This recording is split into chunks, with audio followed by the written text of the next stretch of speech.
When it comes to open-world games, the same names always dominate: GTA, Skyrim, Red Dead Redemption. They're amazing, of course, but many great games were unfairly overlooked. This list is dedicated to those underrated titles: massive worlds, memorable stories, and insane freedom that somehow flew under the radar. If you're tired of the same AAA giants and want to discover something new, this video is for you. Sunset Overdrive. What Insomniac did here was reclaim the dignity of platformer shooter hybrids, but on a scale we rarely see. Sunset Overdrive's biggest barrier is psychological. The average player is conditioned to stop, aim, and shoot, but this map punishes staying still. If you stand in place for 3 seconds, the mutant hordes will run you over.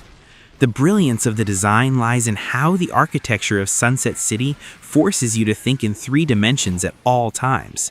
Every high-voltage power line, every rooftop edge, and every ventilation duct serves as a rail for a constant flow of movement.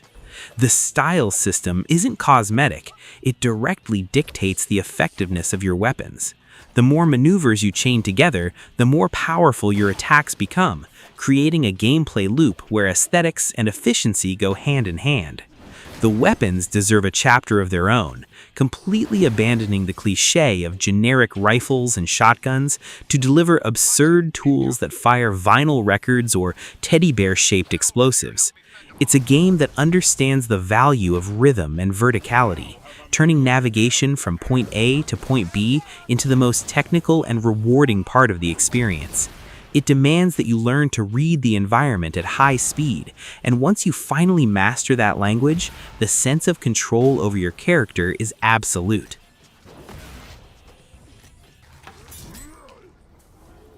Middle-earth: Shadow of War. The depth that the Nemesis system brings to this title is something that still impresses me, even years after its release.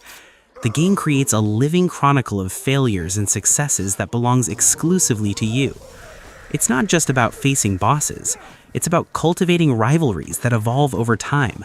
A captain who survives one of your executions might return hours later, his body wrapped in bandages and his voice hoarse, seeking revenge at the moment you're most vulnerable. That unpredictability strips away the sense of a safe zone that most open worlds tend to have. The fortresses are massive feats of military engineering where you have to apply everything you've learned about orc hierarchy. Infiltrating a spy you've mentally dominated so he can open the gates from the inside out adds a strategic layer that gives real purpose to exploration. Combat expands on the Arkham series foundations with a necessary brutality, but the real fun lies in manipulating your enemy's weaknesses. Watching an elite general flee in terror because you exploited a specific fear against him is a display of power that no rigid, scripted sequence could ever replicate. It's a social ecosystem of monsters where every death shifts the region's balance of power, keeping the world in a constant state of change.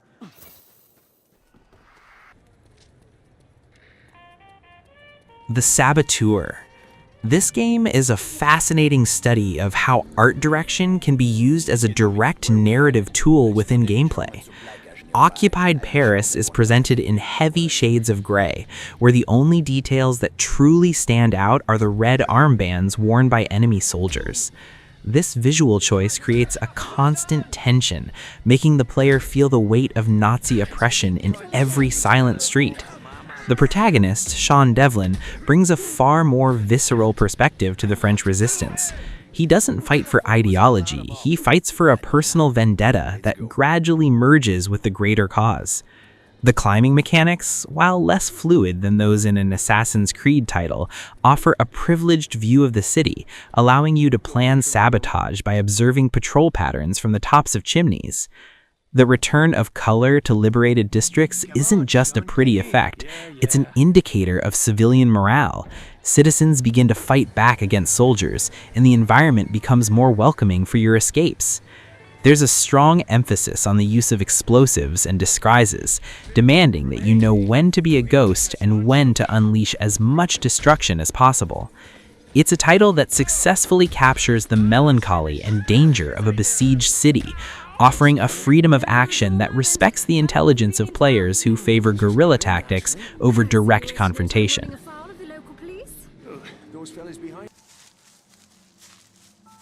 Diving into the world of Magellan requires a shift in mindset that most modern RPGs don't demand from the player. Piranha Bytes is known for not making things easy, and in Elex, that philosophy is taken to the extreme.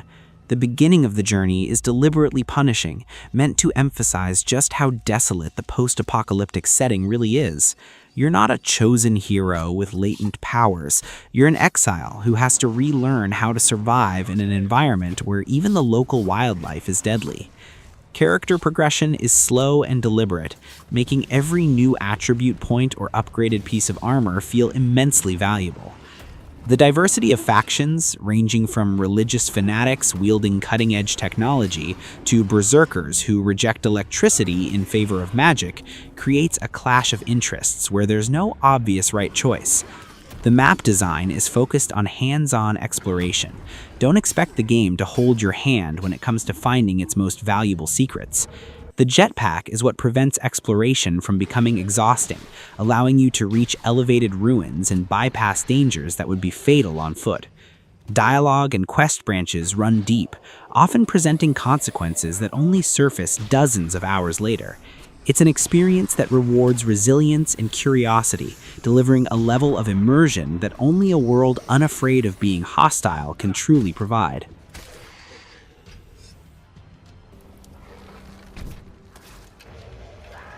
Far Cry Primal is often criticized for sticking too closely to a rigid formula, but Far Cry Primal was the moment they decided to remove the crutch of firearms and see what would happen. The result is an open world where silence is your greatest ally. Playing in the Stone Age completely reshapes your sense of danger. The land of Oros isn't just a backdrop, it's a living organism that tries to kill you as soon as the sun goes down. Without vehicles, the scale of the map feels much larger, and every encounter with a rival tribe or a predator becomes a life or death event. The beast taming mechanic is what truly sets this game apart from the rest of the franchise. Having a wolf or a saber-toothed tiger at your side isn't just about having a helper, it's a profound tactical shift in how you approach outposts. You start using your animal's senses to track enemies and plan coordinated attacks without ever being seen. The crafting system actually makes sense here, since you need to gather stone, wood, and animal fat to keep your supply of spears and arrows stocked. It's a far more physical and sensory experience, where the sound of snapping branches or a distant growl dictates the pace of your exploration. They managed to turn primitive survival into a tense and rewarding gameplay loop.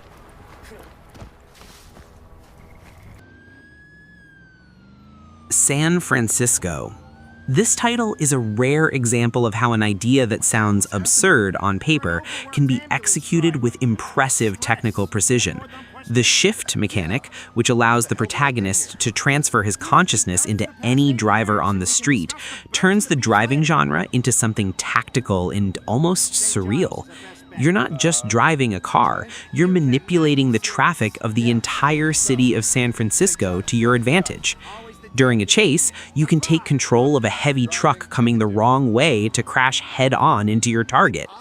The sense of vehicle weight is remarkable, evoking the great car chase films of the 1970s, with suspensions that sway and tires that screech against the asphalt with satisfying realism. The map of San Francisco is massive and faithfully respects the city's iconic hills, constantly creating opportunities for cinematic jumps. The narrative smartly embraces this weirdness, justifying the protagonist's powers without losing focus on the adrenaline of the missions. It's a game that understands that fun in an open-world driving game doesn't have to be limited to racing from point A to point B, but rather to how you can use the entire environment as a tool for interception. Unfortunately, due to licensing issues, it has become a rarity, but its design remains one of the most creative in the genre.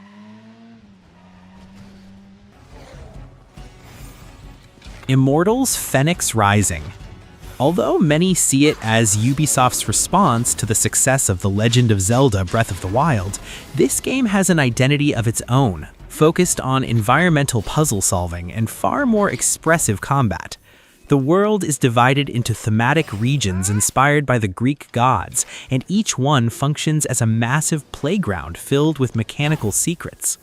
What really impressed me was how the vaults, the game's dungeons, require you to master the laws of physics and the protagonist's movement abilities with real precision.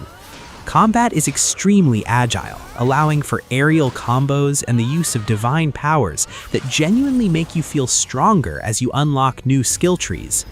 The narrative, driven by a constant back and forth between Zeus and Prometheus, brings a light-hearted tone that contrasts with the epic seriousness of other titles in the genre. The map is dense. You're never walking through vast empty spaces, because every few meters there's an archery challenge, a constellation puzzle to solve, or an elite enemy guarding a treasure. The freedom to fly with Icarus's wings provides an excellent vertical perspective, letting you plan your route by surveying landmarks from above. It's a title that respects the player's time, delivering steady progression and exploration mechanics that are genuinely fun to engage with. The Sinking City. This is a game that demands patience and a classic investigator's mindset, completely avoiding the structure of maps packed with automatic markers. Set in a flooded and decaying Oakmont, the atmosphere of cosmic horror is palpable in every waterlogged alley and every crumbling building. The big hook lies in how investigations work. The game gives you evidence, testimonies, and addresses, but it's up to you to open the map, locate the street, and place the marker manually. This process removes the feeling of being a mere spectator and puts you in the role of a detective who truly has to reason through the clues and connect the dots in their own mind palace. The boat navigation system through the flooded streets reinforces the isolation and discomfort of the setting. Combat is deliberately stiff and scarce, reflecting the protagonist's fragility in the face of abominations he can barely comprehend. Sanity is a constant mechanic. Witnessing disturbing events distorts your vision and creates hallucinations that can lead to death if you're not careful. It's an open world built on atmosphere and deduction, where the city functions as a labyrinth of dark mysteries that reveals itself at its own pace. For players who enjoy dense storytelling and gameplay that doesn't underestimate the player's powers of perception, Oakmont is a must-visit destination. Rage 2. What happens when you combine id Software's masters of first-person combat with Avalanche Studios' open-world destruction specialists? You get Rage 2. The world itself is a classic post-apocalyptic wasteland, but the true soul of the game lies in what happens when you step out of the car. The combat is, without exaggeration, some of the most fluid ever made. You have access to nanite abilities that let you launch enemies into the air, slam the ground with absurd force, and perform high-speed lateral dashes. When you pair that with an arsenal of weapons that feel almost alive, every encounter with bandits turns into a choreographed dance of chaos. The sense of impact is phenomenal. You feel the weight of every shot and the power of every explosion. The map acts as a large connector between the arcs, which are facilities where you unlock new powers. While the terrain between points can feel empty at times, it creates a necessary contrast with the sheer intensity of the firefights. The game doesn't try to win you over with a deep story, it hooks you through pure mechanical satisfaction. It's about charging into an enemy base and using your entire toolkit of powers to wipe it out in under a minute, feeling like you're the most dangerous force in that wasteland.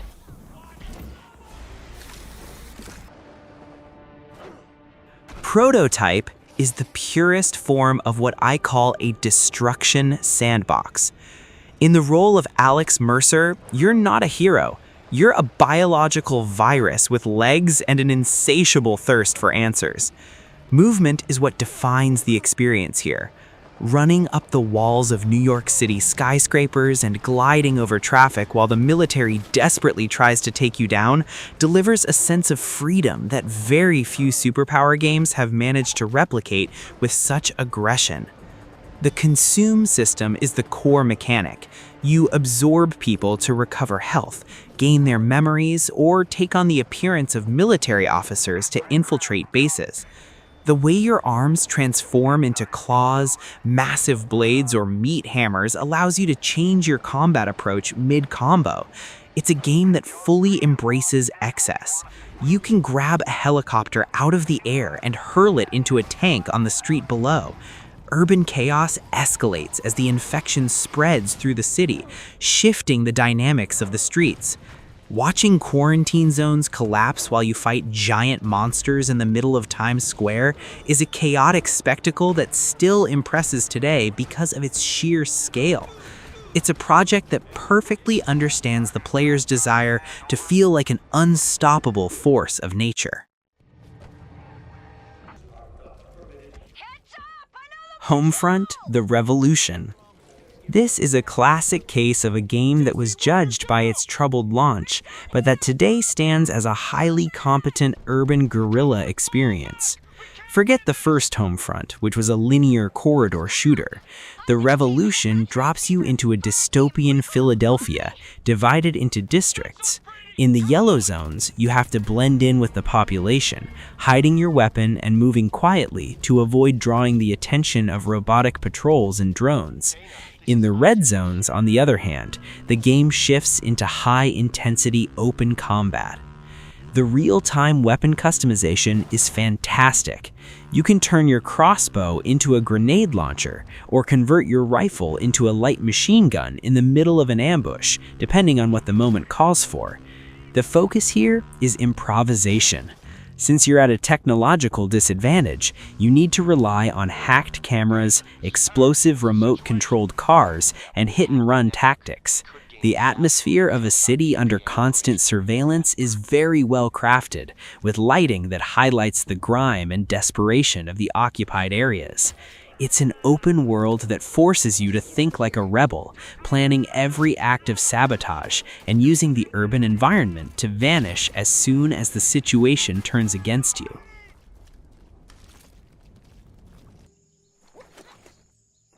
Biomutant is a work that overflows with creativity and strangeness in every frame. Created by a small team, it ignores modern trends to deliver a vibrant, post-human world where nature has reclaimed everything. You play as a mutant creature that masters Wung Fu, and the combat system blends martial arts with gunplay and mutant powers in a very playful way. What truly shines here is the crafting system. It's fully modular. You can build a sword using a toothbrush handle and a circular saw blade, or create a pistol out of plumbing parts.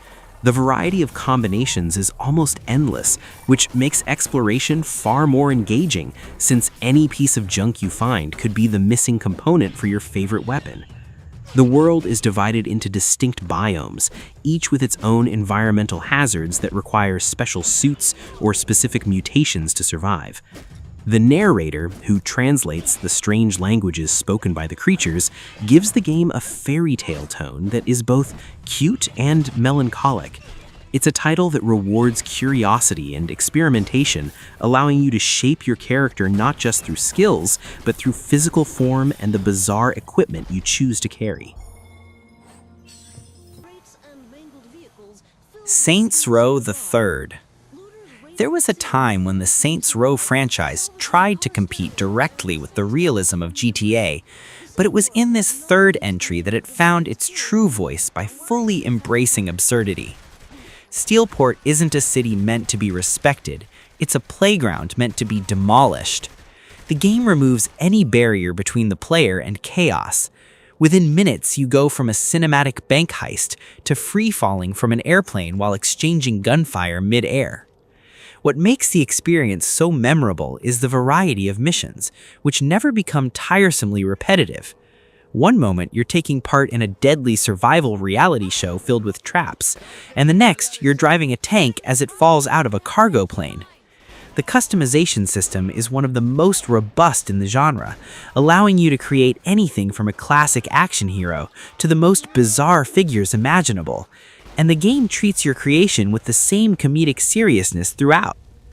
The respect progression and territory domination systems give purpose to the destruction, letting you upgrade your gang and turn the Saints into a global brand. It's a title that understands that, in an open world, fun should come before simulation, offering entertainment tools that defy logic and prioritize total player freedom.